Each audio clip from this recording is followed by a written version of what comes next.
Hey, welcome back and congratulations. We have made it to the end of Unit 2. Oh, we need a round of applause. If we were in class right now, we would be cheering and clapping.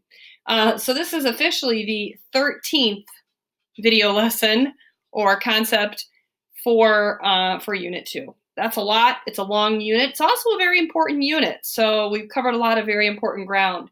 As you can see, this is called the Inequalities Review. And that's exactly what it is. There's no new material. Today, I'm just going to review the different types of inequalities that you've learned about, that you've learned how to graph, that we've learned interval notation for. And what you're going to see is I will be doing the odd problems from your assignment and leaving the even problems for you to complete on your own. I probably won't do every odd. That would make this a very long video. So we're going to try to keep this as brief as possible. But also try to review all the important things, right? That's always the task and the goal. So this is the inequalities review. The very first thing we started with when we were discussing inequalities in this unit were multi-step inequalities, right? So this is just like a multi-step equation, except you're always being mindful of this inequality symbol and remembering that there are times when the inequality symbol does have to flip over. That happens when we are multiplying or dividing by a negative number. So as we're solving this inequality, we're always trying to keep it in the back of our head that sometimes the inequality sign does flip-flop. Such an easy thing to forget. So let's get going with number 1 here. Well, we're trying to solve for x. The first thing I think we should do is right here, the distributive property. So we take the negative 8 times the x and the negative 8 times the negative 4, which gives plus 32. Bring down that minus 3. Nothing has changed yet other than that.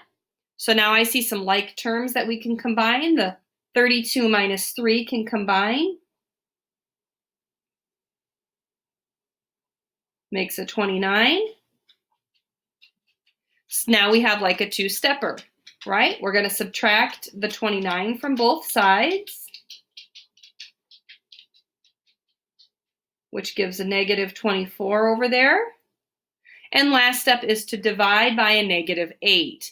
This is where the sign is going to flip. Because the coefficient on the variable is negative, this sign flips over.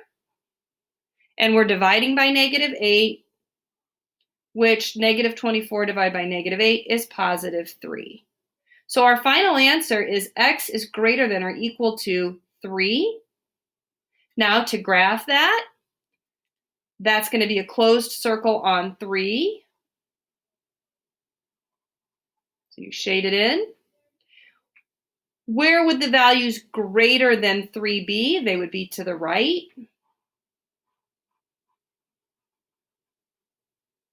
And the interval notation is, because it's a closed-in circle, it gets a bracket and then a 3, continuing on towards positive infinity, which infinity always gets a parenthesis. There we go. That's a multi-step inequality. We're going to skip 3 and jump down to 5 because 5 is the most involved multi-step inequality. So here we go with this one. We're going to start with the distributive property.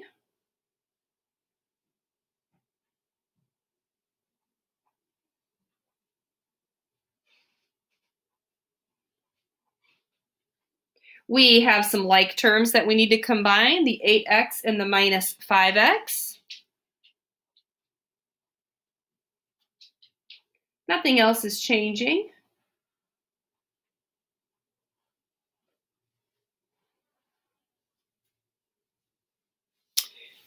Now we need to move our terms. So depends on how you want to do it. I think I'll move the 3x. I will subtract 3x from this side and this side. Minus 3x minus 3x. And now I will subtract the 24 from both sides. So subtract 24 from here and subtract 24 from there.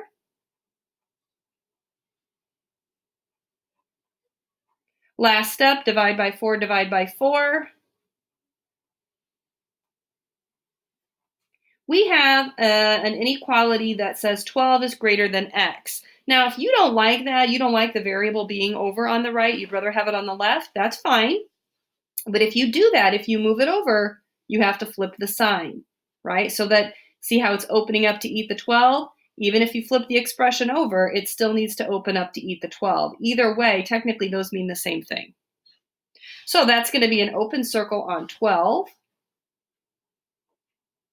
And no matter which one it says, 12 is greater than x or x is less than 12, either way, you are shading to the left. Any of these values in this answer zone would satisfy the inequality. So interval notation is a negative infinity, which gets a parenthesis, up to 12, and 12 is not included, so it's not a bracket, it's a parenthesis. All right? So we've done the solving, we've done the graphing, and we've done the interval notation. Awesome. We moved on from there to talk about compound inequalities. Let's focus here on number 7. I don't know that we'll have enough room. We may have to write on the side a little bit, but we'll do the best we can. Here we go.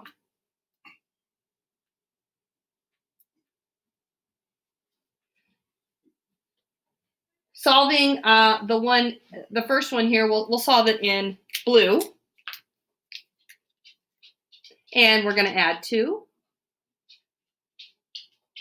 So we have x is less than negative 9, which we can go ahead and graph right away.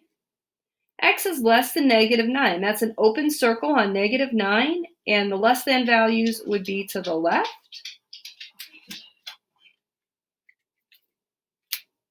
Now we'll solve the other one in green, kind of separate the colors here. To solve this one, look, what are we going to do to solve for x? Can you see? We're going to divide by negative 3. What happens when we divide by a negative? Right? The sign flips over.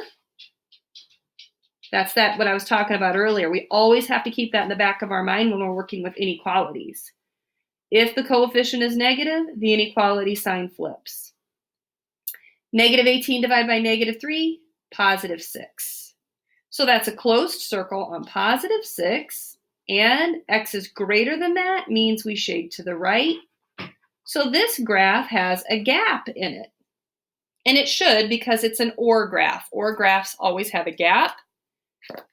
So we have 2 interval notations because we're saying any answers in this zone or any answers up in this zone. So we have to do 2 separate interval notations. For the blue one, it's negative infinity, which gets a parenthesis, and negative 9, which also gets a parenthesis.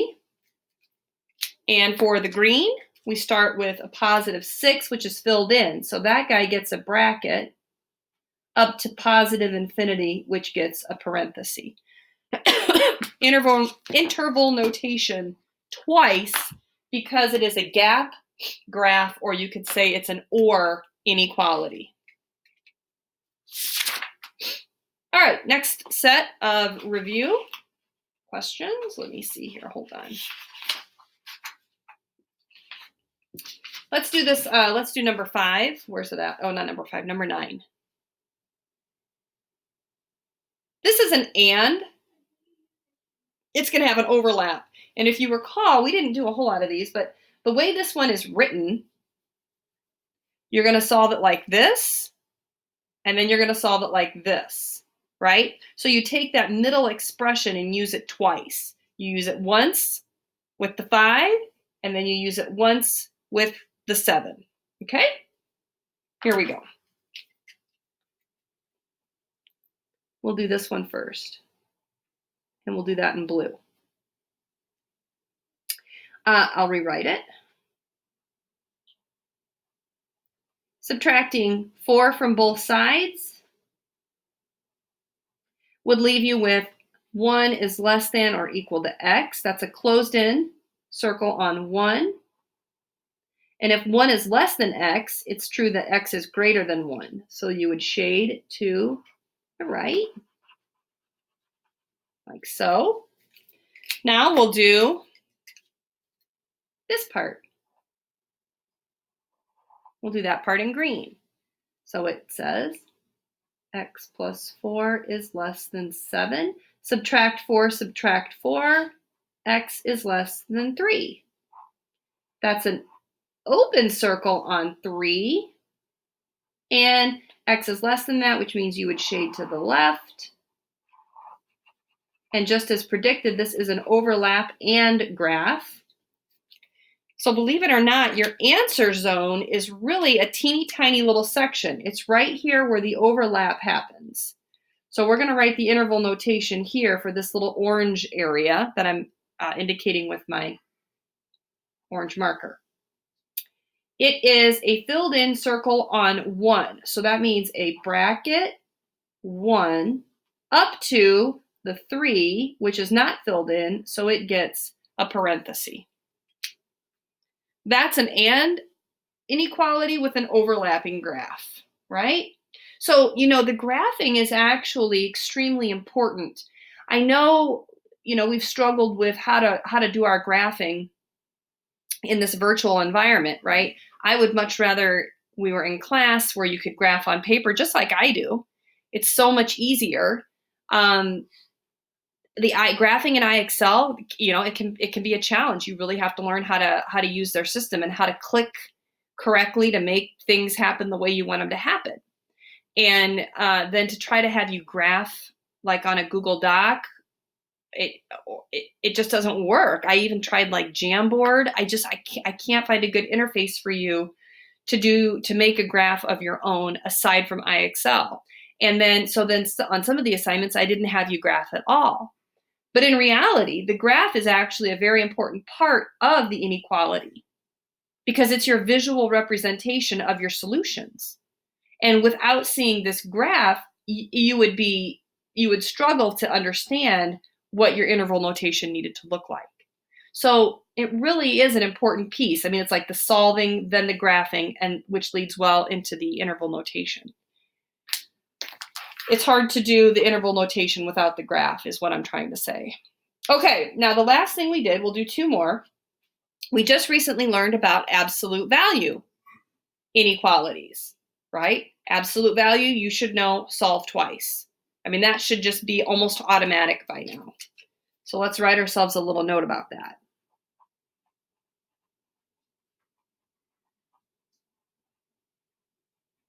Solve twice. And oh my goodness, how many times have we said that? I personally feel like I've said it 5,000 times. You're going to solve these twice. Once as written, and then again with this number changing to its opposite and the inequality sign flipping over. So you drop the brackets, solve it once as written, and then you go back, you drop the brackets, flip the sign, and the 3 becomes negative. Now, as it turns out, there isn't anything you have to do to solve those. They're actually already solved for you in this particular case. So let's graph this one in blue. It says x is greater than 3. So that's open on 3. Greater than would be to the right. We'll do this one in green because why not? That's x is less than -3. That's open on -3. And if x is less than that, that's to the left. So again, we're visualizing our answer zones. Anything in this zone, anything in that zone would satisfy the absolute value inequality. Interval notation, you have to have 2 separate interval notations because there's a gap. It's -infinity, which gets a parenthesis, and up to -3, which also gets a parenthesis because it's an open circle. And then for the blue portion of our answers, it's a +3 with a parenthesis up to +infinity with a parenthesis, right? Not too bad. The last one I want to do then is number 15. Now, we add in another step. If you recall, anytime you're working with absolute value equations or absolute value inequalities, step one is to make sure that your absolute value expression is isolated. And you can see here it's not. What do we have over here that needs to move away? It's that multiply by 8. You got to get rid of that first before you solve twice. And don't forget, if that was a -8, you'd be flipping that sign, right? So many intricate little pieces to remember. So divide by 8, divide by 8. On both sides, this is what you'd end up with.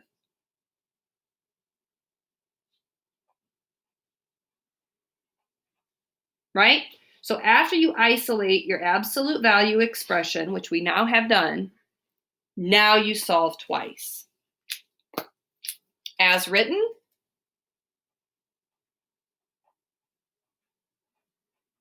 and with the changes.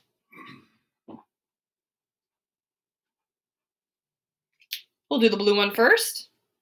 Add 5, add 5. And now the green one.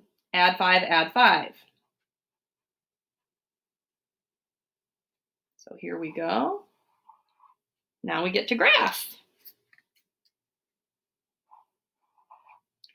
X is greater than 9, which means open on 9, shade. 9 isn't even on my graph. Well, you'll have to imagine that it's out here. Open on 9, shade right. And X is less than 1. Open on 1, shade left.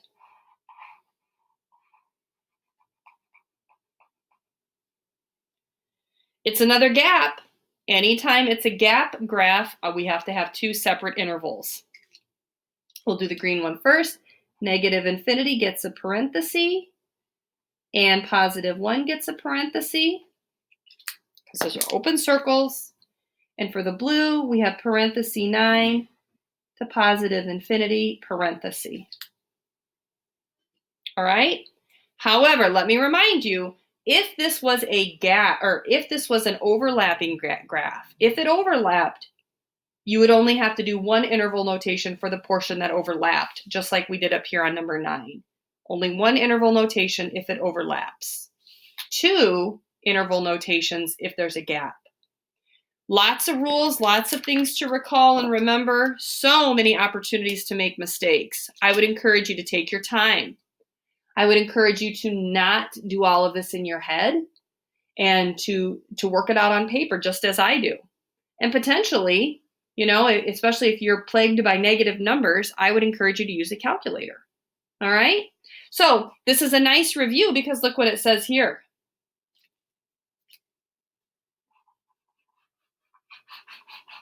It says good luck on your quiz. That's right. You are having an assessment the next day of class, all right? So this is just a good way to review. You're about to take a quiz over all things inequalities. Thank you so much for watching. I hope this all made sense. I hope you took good notes. And if you need anything, reach out to me. We can always do a Google Meet. I'd be happy to help. Take care, and I'll see you in our next meet. Bye-bye.